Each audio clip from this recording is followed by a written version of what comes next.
Welcome to I Am Well podcast. I am your host, Gemma, a nutritionist and mindset coach passionate about all things health and wellness. I'm going to take you on a journey to discovering what health means for you and how to create a life you love living. I'm on a mission to uplift those who feel overwhelmed with what it means to be healthy, reminding you, my listeners, that nutrition is only one aspect of health, and empower you to live your best life on your terms. Let's get to it.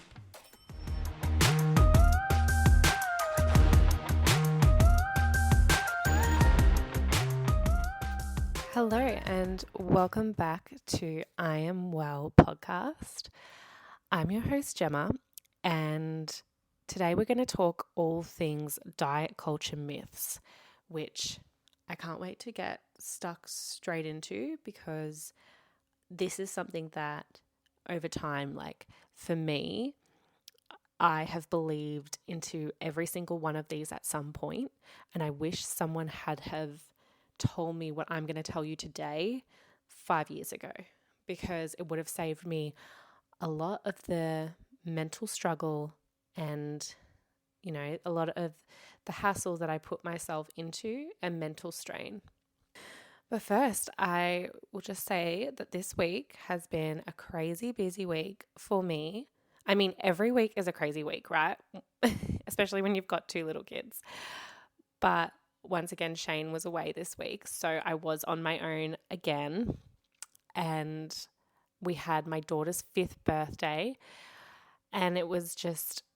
So it's been a lot, really, like a lot to plan and organize, and I've been trying to catch up in the business. And I will say this, like I made a list for myself to get done this week, and sometimes I feel like that's not a great thing to do, especially when you put way too much on your list. Like I made a list of things I wanted to get done in the business this week, and I think I kind of, thought I was overestimated a bit on what I thought I could actually get done with the amount of time that I had, considering I was single parenting this week. So what happened then, I didn't get all the things done, and it felt like I had failed this week, even though I got some of them done. And I just think that's a really good reminder to be careful how much you set on your to-do list. Be careful only set things that are realistic, that you think you can actually get done.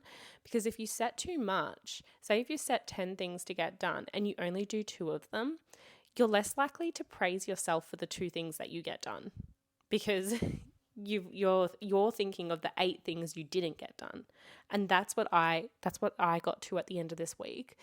I had set like such a huge list for myself. And when I look back now, I was kind of like, why did I think I could get all that done? Like I'm literally home on my own this week with 2 kids.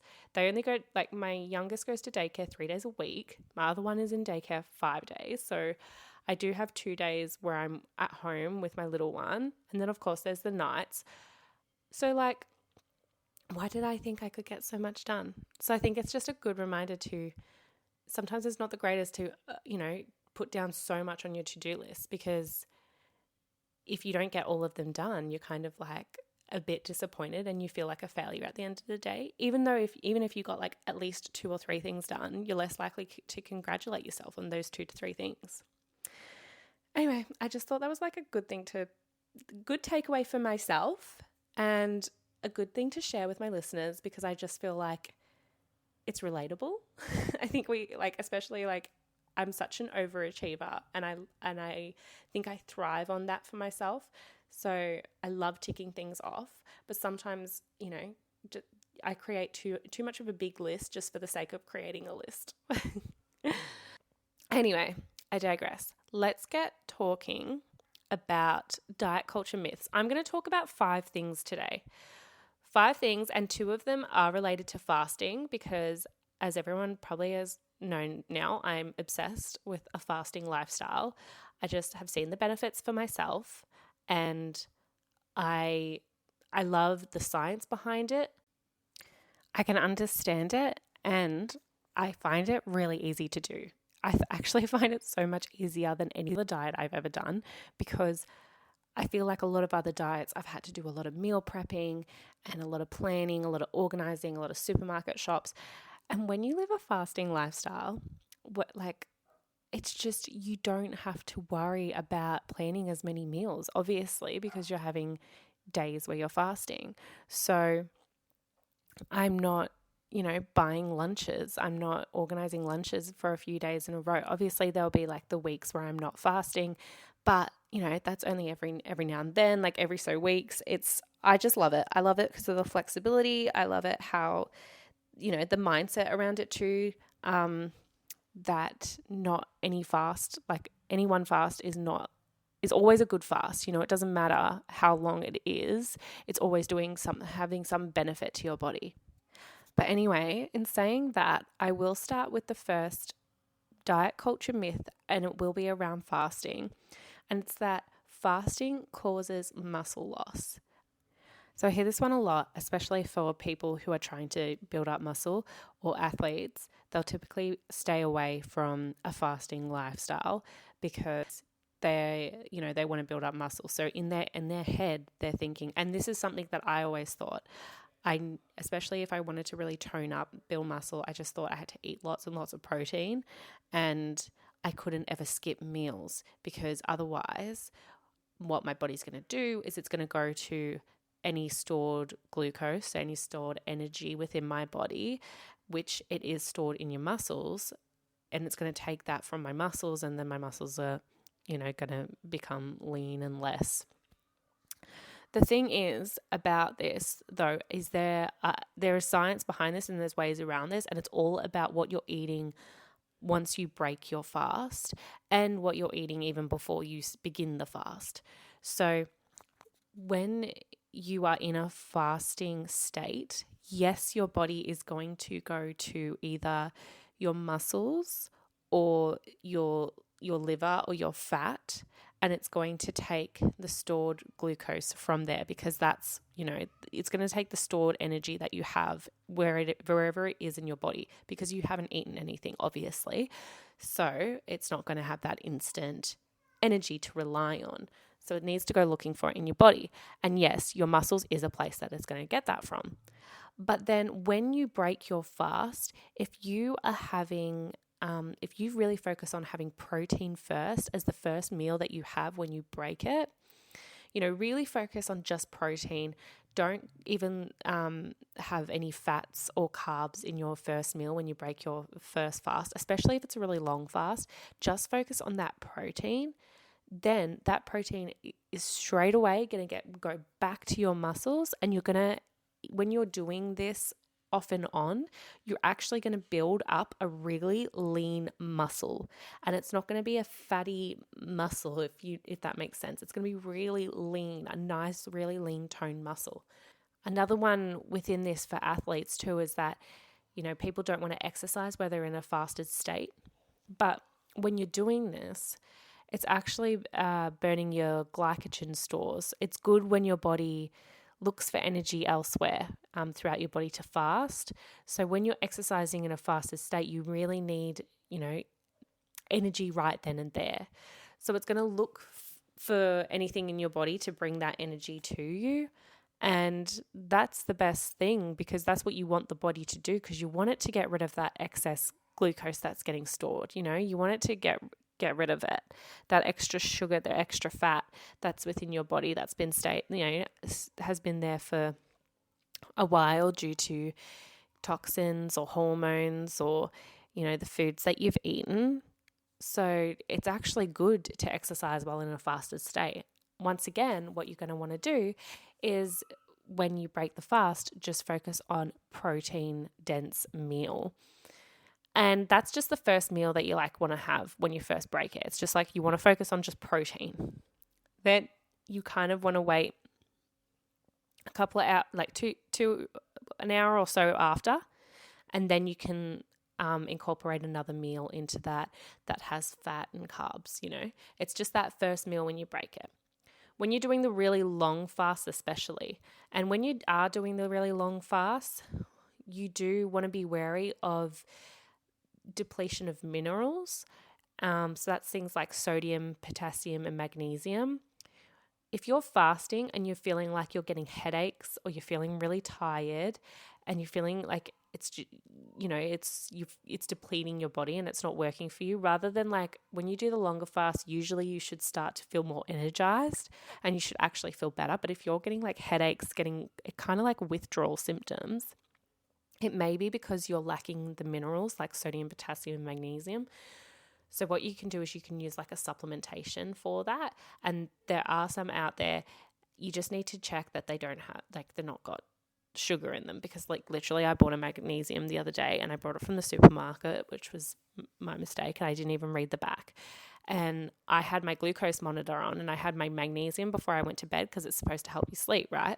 Well, I saw my glucose monitor actually spike before I went to bed.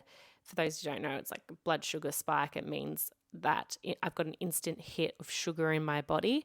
And, what's going to happen like 2 hours later is I'm going to feel really burnt out, tired, because my body didn't need that energy straight away. And that's not the point of me having the magnesium before bed. The magnesium before bed wasn't because I needed an instant boost of energy.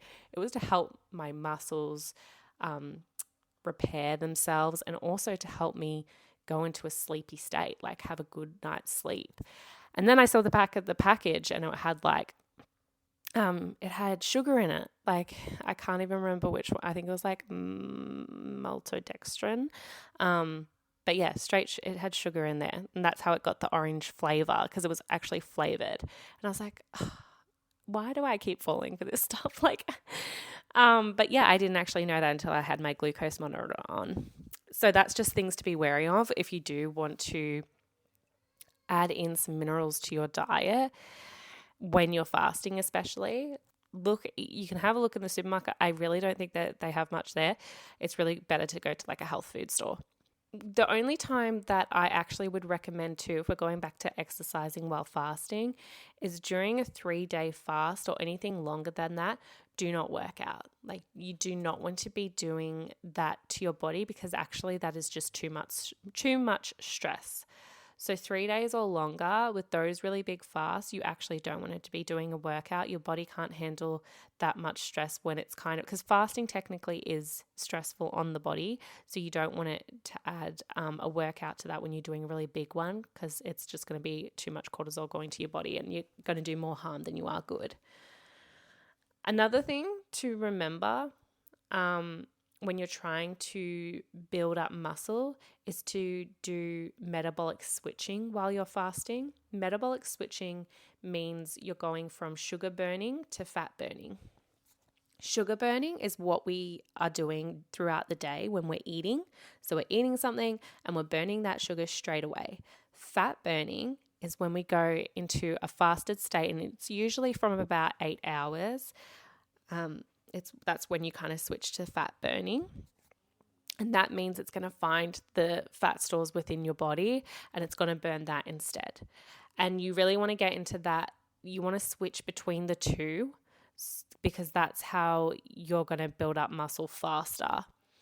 I think I've explained this in another episode before. It's really good to keep switching up your metabolism, because you don't want your body to get comfortable. You don't want to stay in one state and then your body get used to it and then you hit a plateau and you're not seeing results anymore. It's exactly like if you were at the gym and your trainer gave you a certain set of weights to do, and after 4 weeks your trainer said, we need to lift heavier now because your body's getting used to it, because otherwise you're not going to see results. Your body's just going to get used to that. So that's the exact same with metabolic switching. Okay, so while we're talking about fasting, I'll talk about another fasting myth that I think we need to bust. So that is, when you fast or when you're in a fasting lifestyle, during that window of eating, you can eat whatever you want. And I think, this is common knowledge. There is not one diet out there where it's like, whatever you do with this diet, it means you can eat as much chocolate and lollies and junk food as you want. Like, that's just so unrealistic. But I think we get our hopes up and we all look for a diet like that because it's easy. It doesn't make you pull out of a comfortable state that you might be in. But you have to remember why you're actually implementing a diet in the first place. So technically what's confusing though is there are actually studies out there that have shown that people who have eaten within say an 8-hour window and have eaten actually whatever they want, they didn't have any restrictions, they were still able to lose weight. But I think a really big point to this is that this doesn't mean it's going to be the case for everyone. Just because this worked for a couple of people doesn't mean it's going to work for everyone. It's actually the same with everything in life. Like everyone's body is different and every food is going to react differently for each person. So getting back to eating whatever you want in the 8-hour window, technically there's been studies out there that yes, people were still able to lose weight doing this.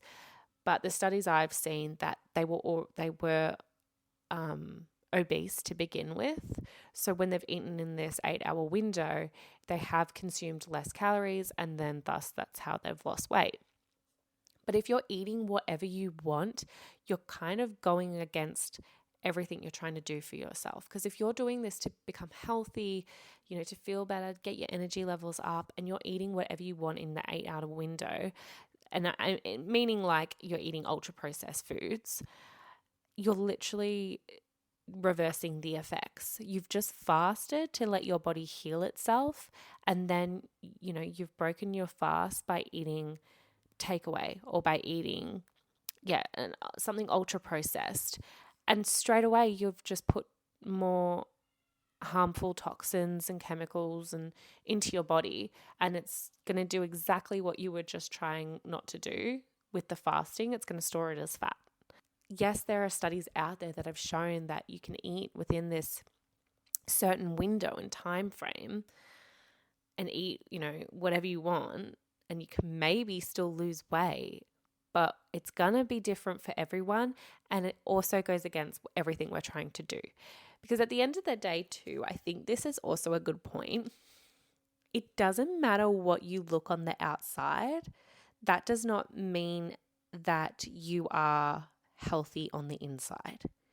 Just want everyone to remember, if you see somebody that has a 6-pack and they're so toned and they look fit, you have actually no idea how they are internally. They actually could still have a lot of toxins in their body. They could be unwell mentally, which does affect the body internally as well. Like as we said with my last episode or whenever it was, where I talked about cortisol in the body, that's the same thing. That's actually when you have too much cortisol, it can affect your body, or the hormones can be imbalanced. Having too much estrogen can affect the body. So it does not matter the way you look on the outside at the end of the day, because that doesn't mean that you're internally healthy on the inside. If you want to implement a fasting lifestyle, you should want to eat better within, your eating window.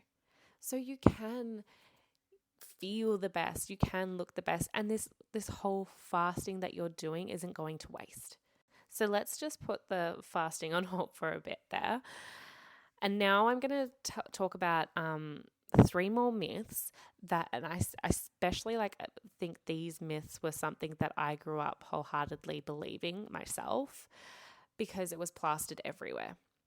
Carbs are unhealthy. And I know this still gets tossed around today. Whether you're like, no, I know carbs are healthy now, I know it.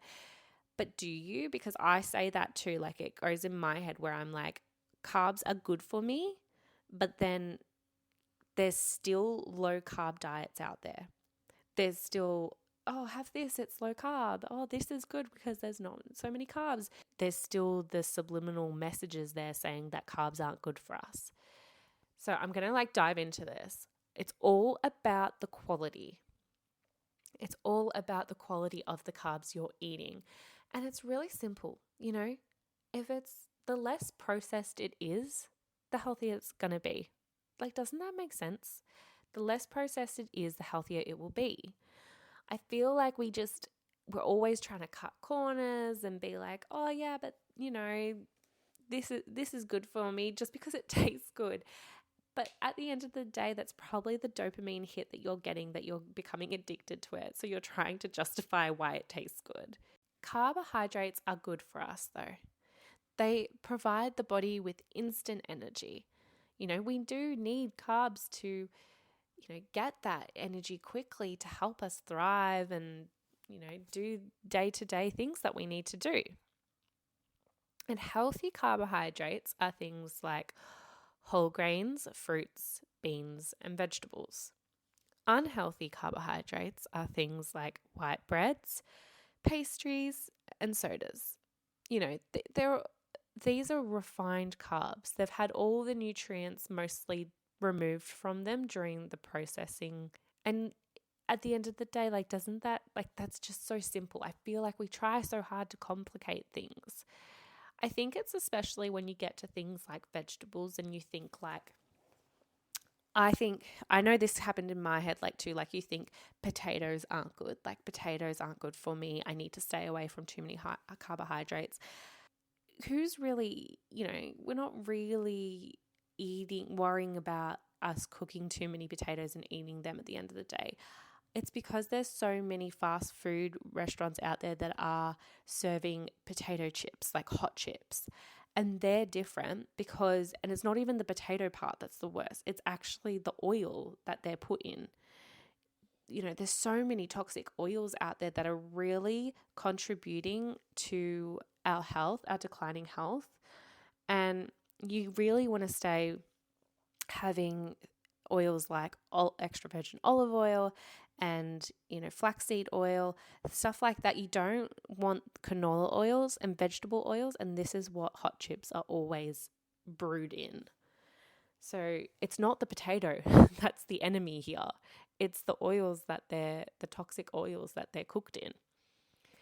And when we think of carbohydrates like that, it's like, oh, it's so simple. It's just because there's carbohydrates out there that are heavily processed. White bread is going to be more heavily processed than having something whole grain like, legumes or beans or something, oats, for example. So large amounts of ultra processed carbohydrates, they affect our metabolic health and can cause metabolic syndrome, which a lot of people may have and not even realize it. And it's where you've had so many blood sugar spikes your body's going up and down all the time, and you don't have a good metabolism anymore. So you're putting on weight extra easy. That's what metabolic syndrome is. And having lots of these unhealthy carbohydrates, ultra processed foods can affect that, can affect heart, brain, and mental health as well. So there's 3 types of carbs. There's a simple, starch, and fiber. So it doesn't take long for your body to digest these carbs, and which means it'll reach the bloodstream pretty fast, and that's how you can have sugar spikes occur, because you're getting that instant hit of glucose. So simple sugars are like sugary drinks and lollies. They're refined carbs, and they're like straight, pretty much table sugar and high fructose corn syrup. So those types of things that you're having, you're going to have a big sugar spike with that, because you're going to have an instant hit of glucose and your body needs to burn it straight away. When you have simple sugars that are in foods naturally though, this is more, the natural foods have more of a complex structure. So these are things like milk, dairy, and whole fruits. So, fruits, people are trying to say you can't have too many fruits because there's lots of sugar in them. But you've got to remember that the sugar in something natural, like say a banana, has a complex structure, which means it's not going to give us as high of a sugar spike as a real simple sugar like lollies will. because it's got the complex structure to it. So it's going to take a little bit longer to digest than it will a simple sugar. And then the complex carbs, they take longer to break down. So your blood sugar rises gradually. And these are things like whole grains, oats, barley, legumes, veggies, nuts, all that stuff. They're going to take longer to break down. So hopefully that makes sense. Then there's also fiber. So fiber is a complex carb as well, but your body can't actually absorb it like it can the starches. But it's really good for your overall health, and a lot of us do not get enough fiber. Great fiber promotes regular bowel movements, good for our gut, and some fiber is actually good for your microbes in your microbiome too, so the bacteria. It's really good for them to have. Certain microbes love it. So it's really good for our gut health. And as I said, a lot of us do not get enough fiber. So some really easy, simple switches you can do right now is, switching your white bread to whole grain bread, switching your white rice to something like quinoa. I also love pearl barley, and a lot of us don't test our blood sugar blood sugar levels unless we're a diabetic, but I'm not a diabetic, and I did test mine, and I didn't see that when I had white rice, I had a massive spike. It was huge for me. And then when I had pearl barley, it was like half the size. Pearl barley gave me, and at the end of the day too, in saying this, it's going to be a little bit confusing because you won't really know how it's affecting you unless you actually test your blood sugars. And the monitors are expensive unless you're a diabetic, and you can get, some of it off. But it is good knowledge to have. So I do recommend, if you can ever do it, it's really good to have to see what foods affect you. Because even though I had a massive sugar spike with white rice, you might not. Everyone reacts to foods differently. Every body is different. Every metabolism is different. Every gut microbiome is different. So that's also something these swaps are just to take with a grain of salt, like just to understand and then go, okay, they're simple things that I can change. But yeah, so I just wanted to mention that. But then you want to switch from pastas to whole grains, sugary drinks to like herbal teas, and ultra processed snacks to nuts, dark chocolate, all that stuff. That if you can make those simple switches, you're going to notice wonders for your body. So this is the next myth that I really am excited to bust here. And I know everyone's heard me talk about this before, but I'm going to say it again, and I'm going to really dive into it. Low fat is better for our health. There's still so much in the market out there that is low. There's so many low fat options. And I'm going to tell you the facts and the information behind this so that you guys have that knowledge. So when you're going into the supermarket, you can look at and go, okay, I get it now. And you can have that knowledge for yourself to make informed decisions. Fat is not bad for us. Fat is not the enemy. And I can understand why it came about though, because there were studies that were done that showed that there was a correlation to fat and heart disease. However, it was never fully proven that fat was the killer, Let's remember too, fresh foods like fruit and vegetables, they are all naturally low in fat. So if you are looking for low fat options to add in, fruits and vegetables, and we forget about them. We just don't even really look to them. We go for these options that just say low fat on the marketing label.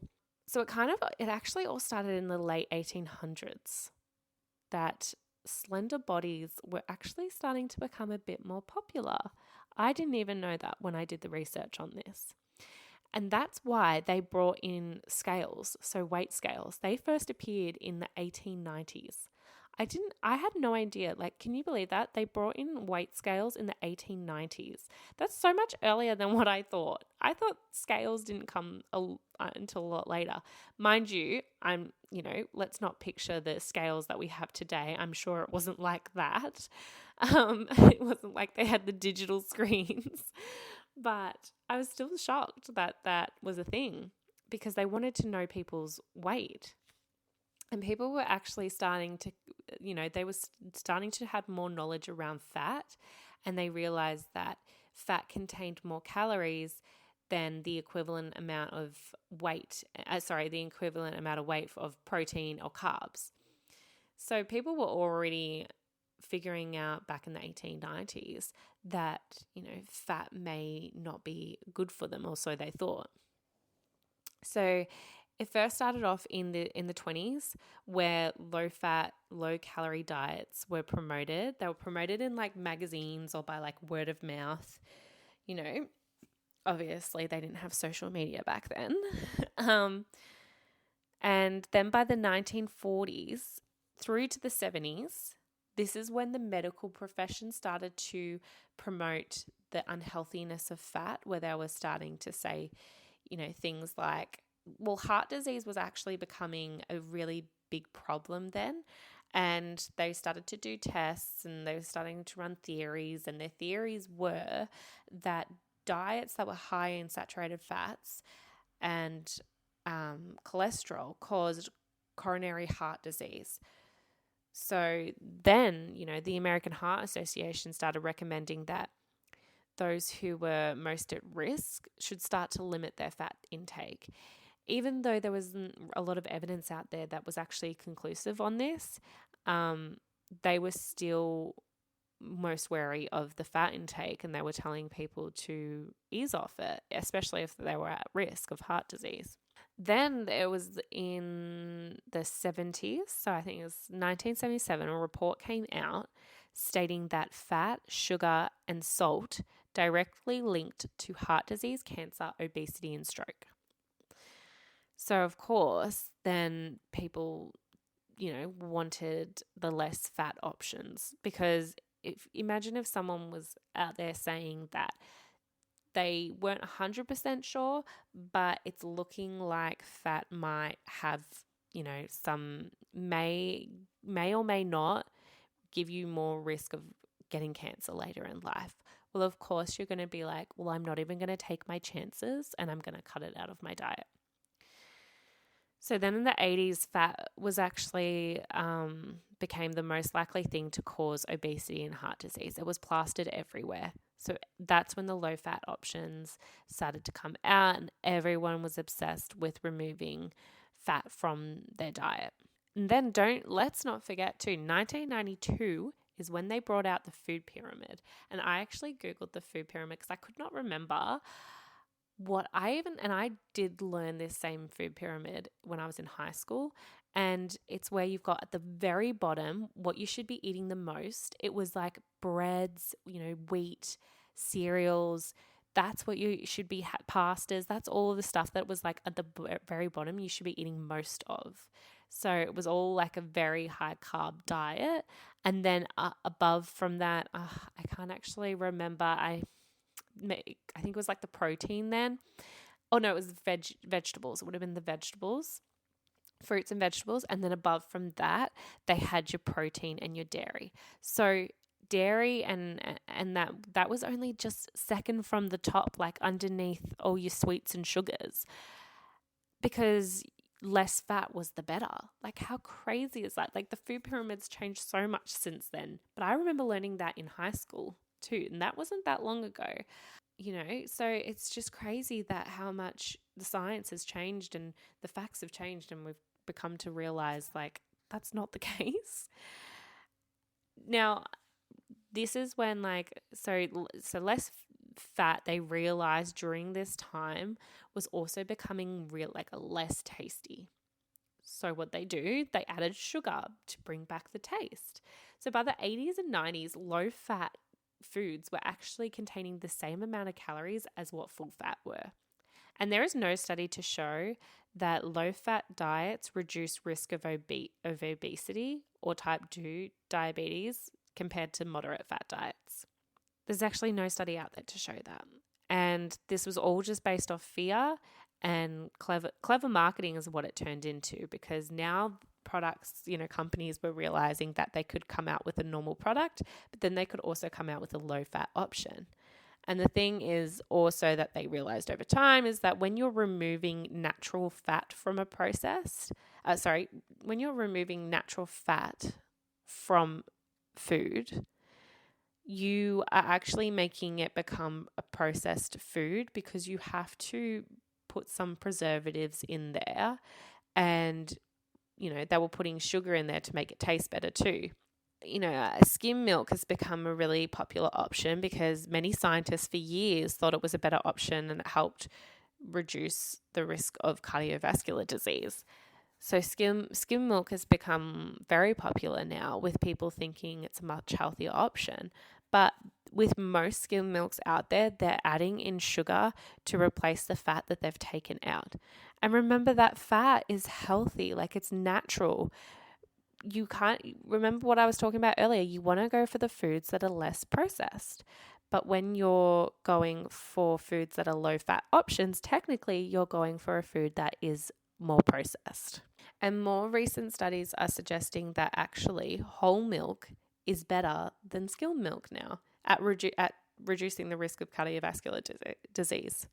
And let's also remember, I totally get it, because I was the same. I was going for a lot of low fat options, but because there were studies out there, and you always listen to the health professionals and the scientists, it makes sense if they're saying it and they're coming out with these studies. But then when you actually look at the studies, there was no conclusive result that actually said that fat causes more of a risk for heart disease and cancer and disease and all that. There wasn't actually a conclusive result of that. But we always, we run with, especially what the health professionals are saying, especially if you're gonna listen to the American Heart Association, of course. So I totally get it. But now it's making more sense when people are coming out, but hey, that there was never the results there to back that up. It was based off fear. And a lot of this is always based off fear. And remember, when we are taking out the healthy fat from something, you're actually removing the healthy omega-3s. And you want this. It's actually so good for your immune system, your hormones. You do want this included into your diet at the end of the day. Okay, let's move on from that and let's lean into the very last myth, because I'm going a bit over here, which is, this is kind of ties everything back in together, that I want it to be something that I wish someone had told me. Something that I wish someone had told me, 3 years ago, 5 years ago, that there isn't one diet, there isn't one food out there that is the best overall. There's still so much to this day that's saying, the carnivore diet's the best. If I'm telling you fasting's the best, I'm not even telling you that. I love a fasting lifestyle because it suits me and my body and my lifestyle. But I'm not going to sit here and say to you that is the best diet for everyone, because I'd be lying to you. Everyone is different, and you do need to find what works for you. And let's also remember that there's always going to be a better option than something else. So I was talking about this with Shane, and he was saying, what I said to him, what's something that you wish that someone had have told you, that becomes over consuming in this whole diet culture. And he was saying that he can't stand it when, people say something's bad, smoothies are bad for you. And I get where the concept of smoothies are bad for you has come from, because when you are blitzing down fruit, you're taking out the good fiber and you're leaving it kind of with the sugar. But when you add, say milk or protein to that smoothie, and a healthy fat to the smoothie, like yogurt or something, you are actually building it back up to be quite a healthy smoothie. And even if you weren't, and say you were just blitzing down the fruit and it was just becoming the straight sugar that I talked about, it's still always depends on what, like, compared to what, you know what I mean? Like, it's unhealthy compared to what? Like, that's going to be healthier than, say, you eating lollies in the morning.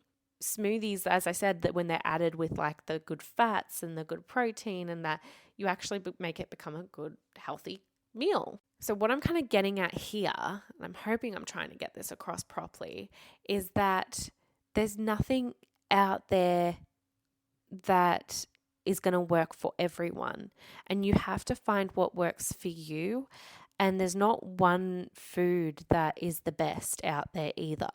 And you can't, in a world where we've got social media now and we've got a lot of experts online with this stuff, take everything with a grain of salt. If someone's telling you that smoothies aren't good for you for blah, blah, blah, you know, like as I explained, go, okay, but it works for me. It's healthy for me and I'm having it in a certain way.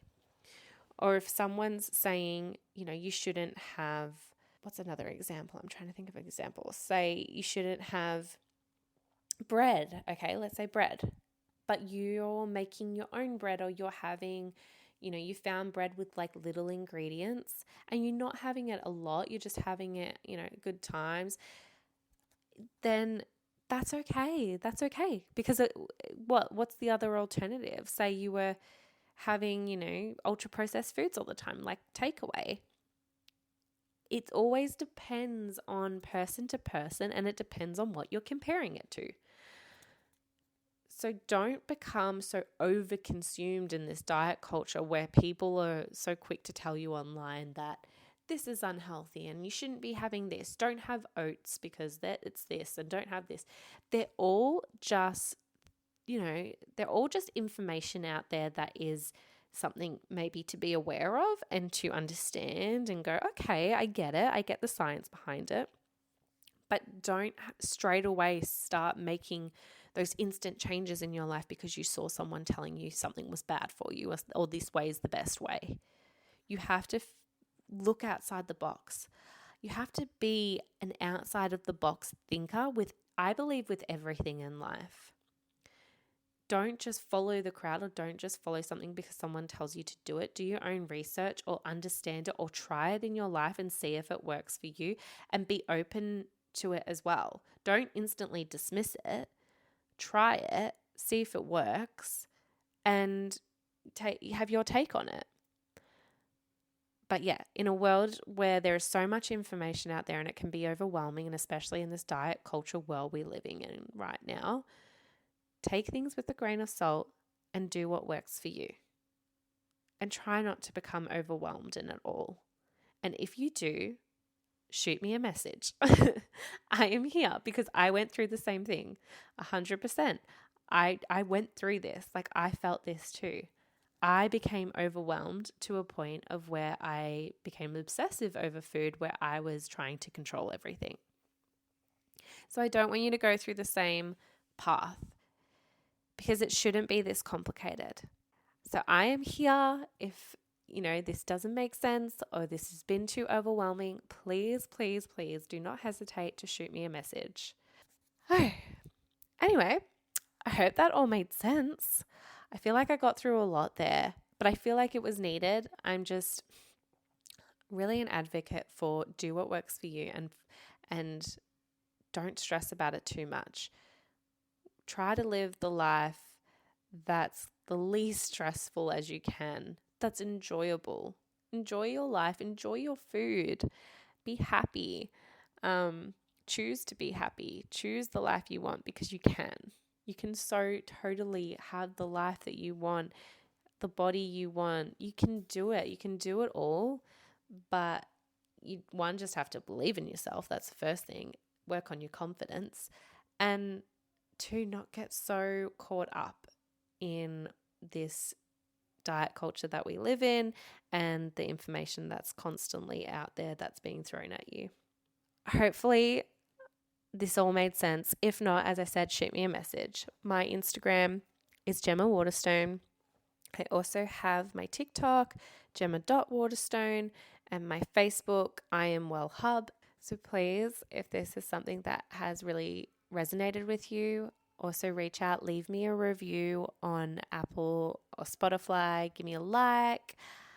I'd really appreciate it too, because I do put a lot of effort into these podcast episodes because I want to help as many people as I can, because as I said, I went through it too. Anyway, I'll leave you with that, and I'll talk to you in the next episode.